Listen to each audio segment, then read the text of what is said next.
Hello friends, welcome to your channel bankers में। Friends, आज के टाइम में इन्वेस्टमेंट के लिए जो सबसे पॉपुलर इस टाइम पे चीज़ है वो है म्यूचुअल फंड। और म्यूचुअल फंड के बारे में हर कोई जानता भी है और इन्वेस्टमेंट भी हर कोई करता भी है। बट हम म्यूचुअल फंड में इन्वेस्ट किस तरीके से करें जिससे कि हमारा रिटर्न मैक्सिमाइज हो, क्योंकि हर कोई इन्वेस्ट करता है अपने तरीके से। बट ऐसा नहीं कि हर किसी का अच्छा रिटर्न बनता है। हम किस फंड में इन्वेस्ट करें, किस टाइम से इन्वेस्ट करें और किस डेट को अपनी हम एसआईपी की डेट लगाएं, ये कई सारी चीज़ें हैं जिसके अगर ये चीज़ें प्रॉपर सेट ना हो तो हमारा कुछ ना कुछ रिटर्न ज़रूर घटता है। फ्रेंड्स, इस वीडियो में मैं अपने पिछले 4-5 सालों का एक्सपीरियंस शेयर करूंगा। मैं खुद एसआईपी करता हूं और मैंने अच्छा खासा रिटर्न भी अभी तक बनाया हुआ है। और मैंने 2-3 वीडियो पहले भी बनाई हुई है म्यूचुअल फंड के बारे में। एक मैंने स्मॉल कैप फंड के बारे में बनाया हुआ है और एक फ्लेक्सी कैप फंड के बारे में बनाया हुआ है। उसमें मैंने डिटेल में अपना पोर्टफोलियो भी शो किया हुआ है कि मैं कैसे इस फंड में इन्वेस्ट करता हूँ, कितने टाइम से इन्वेस्ट कर रहा हूँ, उसमें मुझे कितने का रिटर्न मिल रहा है। तो इस वीडियो में मेनली मैं अपने एक्सपीरियंस को शेयर करूंगा कि अगर आप भी एसआईपी करते हैं या एसआईपी करने की सोच रहे हैं तो आपको एसआईपी कब से करनी चाहिए, क्या डेट होनी चाहिए जिस तारीख को आपकी एसआईपी कटे, जिससे कि जो आपका एनएबी का जो एवरेजिंग है वो ठीक ठाक रहे।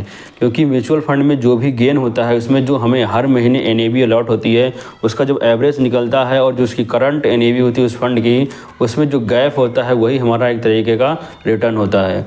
तो फ्रेंड्स, चलिए वीडियो को स्टार्ट करते हैं और कुछ पॉइंट्स को जानते हैं जिससे कि हम अपने इंटरेस्ट को मैक्सिमाइज कर सकें। तो फ्रेंड्स, म्यूचुअल फंड की जब भी बात आती है तो इसमें कई सारे फंड होते हैं। जैसे लार्ज कैप फंड है, मिड कैप फंड है, आपका फ्लेक्सी कैप फंड है, स्मॉल कैप फंड है। अभी तो बहुत सारे ऐसे फंड आ गए हैं कि उसमें किस में इन्वेस्ट किया जाए हम लोग उसमें कन्फ्यूजन में रहते हैं। और हम म्यूचुअल फंड में इन्वेस्ट करने के लिए उससे ऑनलाइन कंपेयर करते हैं कि हम इसमें कौन से ये फंड में इन्वेस्ट करें। क्योंकि कोविड के टाइम से जो अभी भी फंड स्टार्ट हुए हैं, कोविड का जो डाउनफॉल था उसके बाद से जब हम 3 साल का रिटर्न देखते हैं, 4 साल का रिटर्न देखते हैं, तो हमें लगता है कोई रिटर्न दिखाता है 35%, कोई 36%, कोई 38%, कोई 40%। वो सब कोविड के डाउनफॉल की वजह से हुआ है। तो अगर उसके रिटर्न को आप देख के इन्वेस्ट करते हैं तो आप उसमें धोखा खा सकते हैं।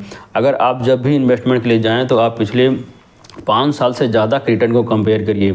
क्योंकि जब 5 साल से ज़्यादा का जो रिटर्न आप कंपेयर करेंगे तो वो कोविड के पहले का रिटर्न आएगा और उसमें आपको पता लगेगा कि हाँ, इस फंड ने कैसा परफॉर्म किया है। तो फ्रेंड्स, जब भी आप कोई फंड चूज़ करिए तो आपको अपना एक आपका गोल होता होगा, गोल सेट किया होगा आपने कि इस पैसे से हमें करना क्या है। अगर आपको उस पैसे को लंबे समय की नीड नहीं है, आप उसे लंबे समय के लिए इन्वेस्ट करना चाहते हैं, तो आप उसको स्मॉल कैप में भी डाल सकते हैं अगर आपकी एज कम है और आप रिस्क ले सकते हैं अपने उस पैसे से। क्योंकि लंबे टाइम में हमें क्या है, ऐसा नहीं कि हमारा पैसा डूबेगा, हमारा पैसा सेफ ही रहेगा। लेकिन ऐसा नहीं कि हमको ऐसे ही स्मॉल कैप के हमारे बहुत सारे फंड हैं, उसमें भी हमें ये देखना है कि कोशिश ये करिए कि जो मैं खुद एक स्मॉल कैप फंड में इन्वेस्ट करता हूँ, मैंने इसके बारे में वीडियो ही बनाई हुई है। तो आप वो फंड अच्छा खासा फंड है, अभी तक अच्छा रिटर्न दे रहा है। अगर उसमें इन्वेस्ट करना चाहते हैं इन्वेस्ट कर सकते हैं। तो आप अगर लंबे समय के लिए इन्वेस्ट करना चाहते हैं तो आप स्मॉल कैप के लिए जा सकते हैं, फ्लेक्सी कैप के लिए जा सकते हैं। और अगर आप रिस्क को कम रखना चाहते हैं तो आप लार्ज कैप में इन्वेस्ट कर सकते हैं। मैं लार्ज कैप में भी मैंने इन्वेस्ट किया है, बट अभी इसकी वीडियो मैंने नहीं डाली है। मैंने जल्द भी मैं इसकी वीडियो ला दूंगा। बट जो सबसे अच्छा फ़ंड है, मैंने एक फ़ंड मैंने बनाया हुआ है फ्लेक्सी कैप के लिए। उसके में आप उसको अगर देख के इन्वेस्ट करते हैं तो एक अच्छा खासा वो फंड है, उसमें आप इन्वेस्ट कर सकते हैं लंबे समय के लिए। तो फ्रेंड, ये तो हो गया कि आप जब भी किसी स्कीम में इन्वेस्ट करें तो आप अपना गोल और उस स्कीम के रिटर्न को कंपेयर ज़रूर कर लीजिए। अब सेकंड बात आती है कि हमें एसआईपी स्टार्ट कब करनी चाहिए, कि क्या सही टाइम होता है एसआईपी स्टार्ट करने का। वैसे बहुत सारे लोग वीडियो बनाते हैं कि एसआईपी का स्टार्ट करने का सही टाइम ये होता है, इस टाइम पे स्टार्ट करनी चाहिए। बट मैं ऐसा कुछ नहीं मानता। जब से भी आप इन्वेस्टमेंट स्टार्ट करना चाहें वही सही टाइम होता है। क्योंकि ऐसा है नहीं कि अगर आपने एसआईपी आज शुरू की है तो वो कल ख़त्म होने वाली है। एक लंबे समय के लिए है, कम से कम 5-10-15 साल तो आप करेंगे ही। तो ऐसा नहीं है कि जो आपका एवरेज है वो कम रहेगा।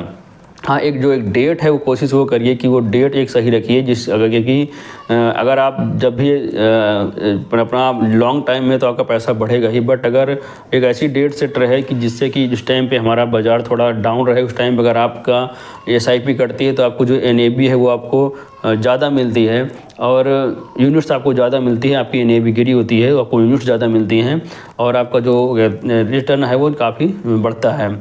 तो फ्रेंड्स, SIP स्टार्ट करने का कोई ऐसा कोई टाइम नहीं कि आप इस टाइम पे स्टार्ट कर सकते हैं कि इस टाइम पे स्टार्ट नहीं कर सकते हैं। आप जब भी स्टार्ट करना चाहें एक अच्छा सा फंड चूज़ करिए, एक अच्छा अमाउंट चूज़ करिए अपने, और उसको स्टार्ट करिए और धीरे धीरे अपने अमाउंट को बढ़ाते रहिए, जिससे कि आपका लंबे समय अच्छा पैसा बने।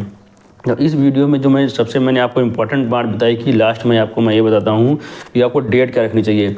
मैं पिछले 4-5 सालों से जो भी इन्वेस्टमेंट कर रहा हूँ, मैं कोशिश ये करता हूँ कि जो मेरी SIP की कटने की डेट है वो 25 के बाद रहे, 25 से 30 के बीच में रहे।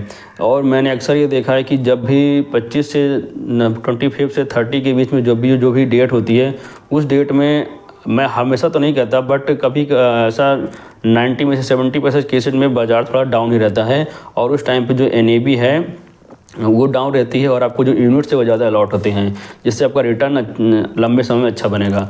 तो कोशिश ये करिए कि आप जब भी SIP स्टार्ट करें तो जो आपकी SIP कटने की डेट है वो 20 के बाद और 30 के बीच में रहे। स्टार्ट के आप मंथ में मत रखिए। तो फ्रेंड्स, ये है SIP के और म्यूचुअल फंड के बारे में जो मैं कुछ अपना एक्सपीरियंस मैंने आज इस वीडियो में शेयर किया है। आपको भी अगर इसमें बेटर लगे तो आप इससे कुछ अपनी चीज़ें इसमें चूज़ कर सकते हैं, और अगर कोई आपको डाउट हो तो उसको कमेंट बॉक्स में पूछिए, मैं ज़रूर बताऊँगा। मिलते हैं आपसे एक नई वीडियो में एक नई जानकारी के साथ। Thank you.